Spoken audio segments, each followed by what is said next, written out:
का न हदीस के टुकड़ों से कोई निकाल सका कि चौड़ाई कितनी है, लंबाई कितनी है। हाँ, इशारों की जुबान में कुछ लोगों ने ये कहा कि जन्नत के दरवाजे 8, जन्नत के दरवाजे, जन्नत के दरवाजे।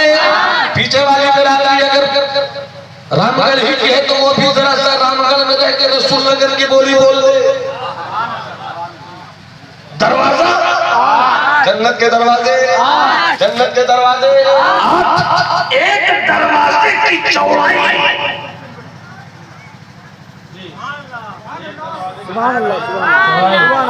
इतनी है कि बैक वक्त 7 लाख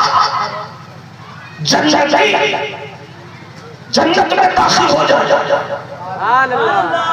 एक दरवाजे की चौड़ाई इतनी। अभी तमहीदी गुफ्तगू के बाद जब नतीजा निकलेगा मुश्ताक भाई तो आपकी निकाबत के जुल्फों को हुसैनी हवा बड़े जोर की लगेगी। मोहब्बत से बोलिए सुभान अल्लाह। अल्लाह हबीब का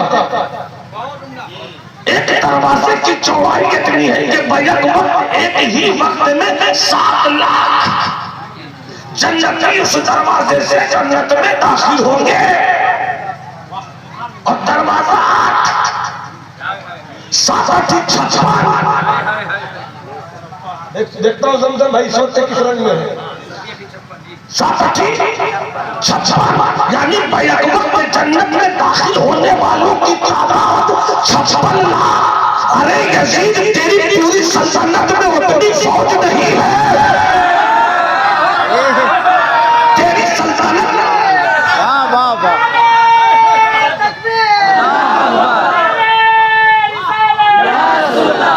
जैसे तेरी सल्तनत में उतनी फौज नहीं है। बैक वक्त मेरे हुसैन की जन्नत के दरवाजों से जितने गुलाम दाखिल हो गए।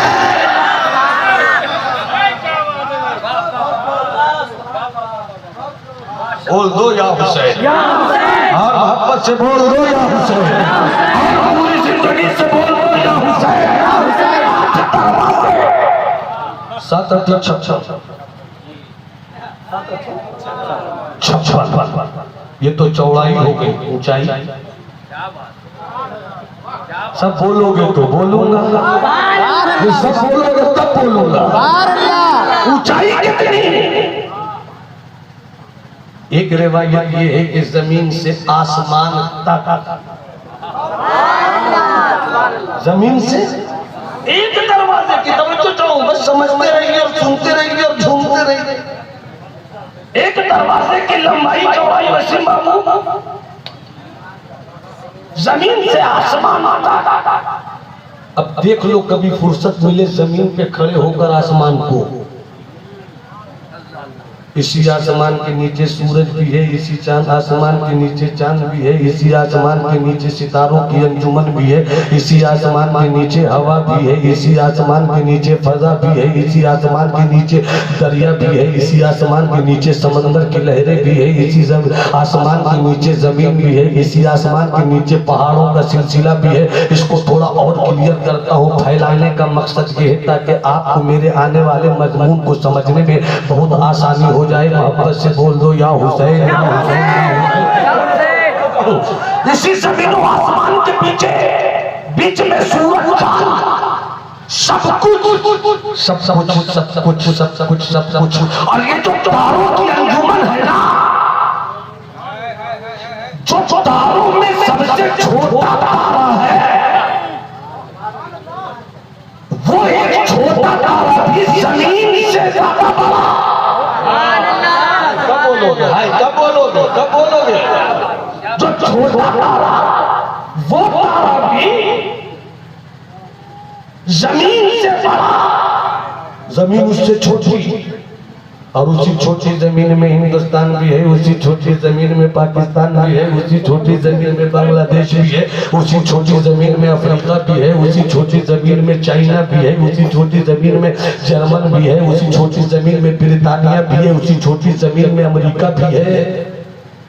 अमा यजीद तेरी सल्तनत कितनी थी?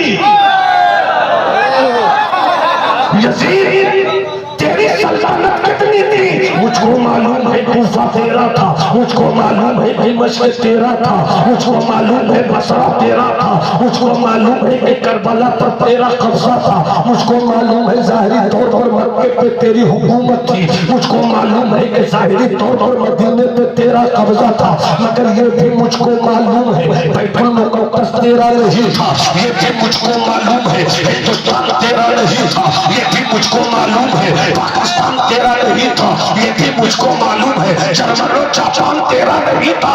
इतनी छोटी सी सल्तनत के लिए, इतनी छोटी सी सल्तनत के लिए तेरी सल्तनत की हैसियत क्या है? अरे बोलना बोलना बोलना बोलो मोहब्बत से, हाथ उठा के बोलो या हुसैन। मैंने पहले ही क्लियर किया, सूरज छोड़ो, चांद छोड़ो, दरिया छोड़ो, पानी छोड़ो, पहाड़ छोड़ो, समंदर की लहरें छोड़ो, अरे पूरी जमीन भी आसमान के छोटे से तारे के बराबर नहीं ठहरती। सुभान अल्लाह, सुभान अल्लाह, सुभान अल्लाह। और इसी आसमान और जमीन के नीचे सारा और इतनी लंबाई चौड़ाई तो मेरे हुसैन के जन्नत में एक दरवाजे की है।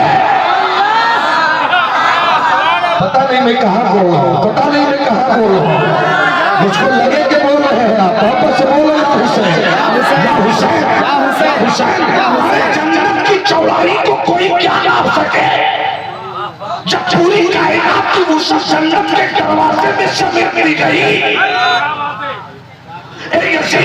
तेरी सल्तनत कितनी थी, तेरा इख्तियार कितना था, तेरा पावर कितना था, मुझे मालूम है बसरा तेरा था, मुझे मालूम है कूफा तेरा था, मुझको मालूम है दिमश्क तेरा था, और तूने दिमश्क ही को बचाने के लिए आका हुसैन से लड़ाई ले ली, तूने बसरा की हुकूमत को बचाने के लिए अपने झूठे हवस के बड़े पेट की प्यास और भूख मिटाने के लिए तूने मेरे हुसैन के बच्चों को शहीद कर दिया।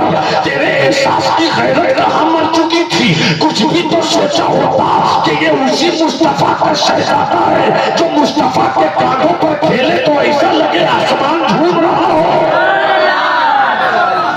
ऐसा लगे कि आसमान झूम रहा हो।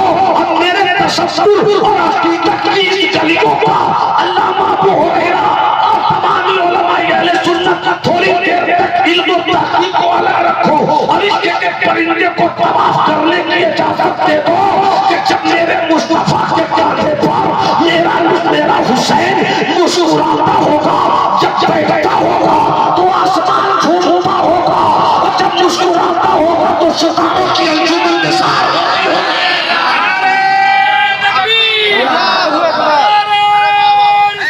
या रसूल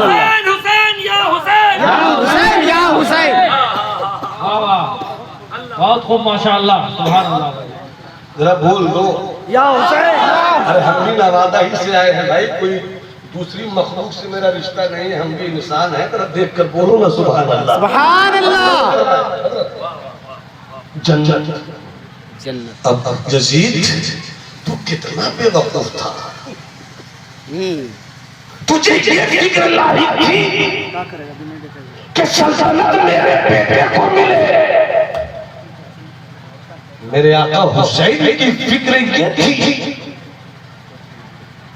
हुकूमत किसी की रहे, बात शरीयत की चले, बेशक बेशक बेशक बात शरीयत की चले, दीवार पर किसी का कब्जा हो और उस दीवार पे जो झंडा लहराए वो नमाज का हो, बेशक बेशक फसील किसी की निगरानी में हो, मगर फसील पे जो परचम लहराए वो रोजे की अजमत का हो।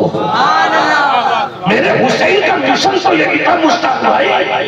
तो यजीद तू इसी सोच में रह गया कि हुसैन से सल्तनत बचा ले, मगर तारीख गवाह है कि एक साल भी तो नहीं गुजरा, न तेरी सल्तनत रही, न तेरा इख्तियार रहा, न तेरी हुकूमत रही, तू चूही मरा। बेटे को बैठाया तो गया, मगर बेटे ने कहा बाप बदनसीब था, बेटे खुशनसीब होना है। बाप बदनसीब था, बेटे को खुशनसीब होना है। बाप बेटे के लिए सोचता रह गया, बेटा हुसैन की अजमत के लिए सोचता रह गया।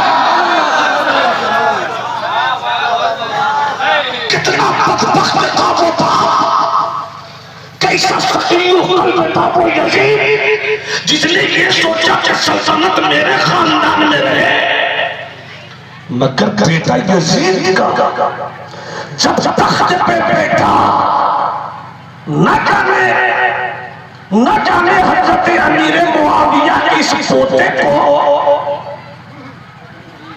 यहाँ पर यजीद का नाम नहीं ले रहा हूँ ताकि मुआविया के पोते की इज्जत भी समझ में आए। हजरत अमीर मुआविया के पोते को तख्त पर बैठते ही न जाने एहसास की दुनिया में कैसी चोट पहुंची, या खुद हुसैन ने अपना असर किस तरह दिखलाना शुरू किया कि यजीद के बेटे ने फौरन कहा, एक दमिश्क वालों, एक कूफा वालों, एक मक्के वालों, एक मदीने वालों। मैं सबका नाम इसलिए ले रहा हूँ कि यजीद यही बचा रहा था, यजीद यही बचा रहा था। एक कूफा वालों, एक दमिश्क वालों, एक बसरा वालों, एक राय वालों, इसी की खातिर तो मेरे पापा ने सरकार के बेटे को शहीद किया। देख, बाप का मुकद्दर होता, मगर बेटे को हुकूमत नहीं चाहिए, बेटे को बसरा नहीं चाहिए, बेटे को कूफा नहीं चाहिए, बेटे को करबला नहीं चाहिए, बेटे को ये जमीन नहीं चाहिए। इतनी छोटी सी जमीन लेकर बाप की तरह बेवकूफ नहीं रहना चाहता। मैं इस हुकूमत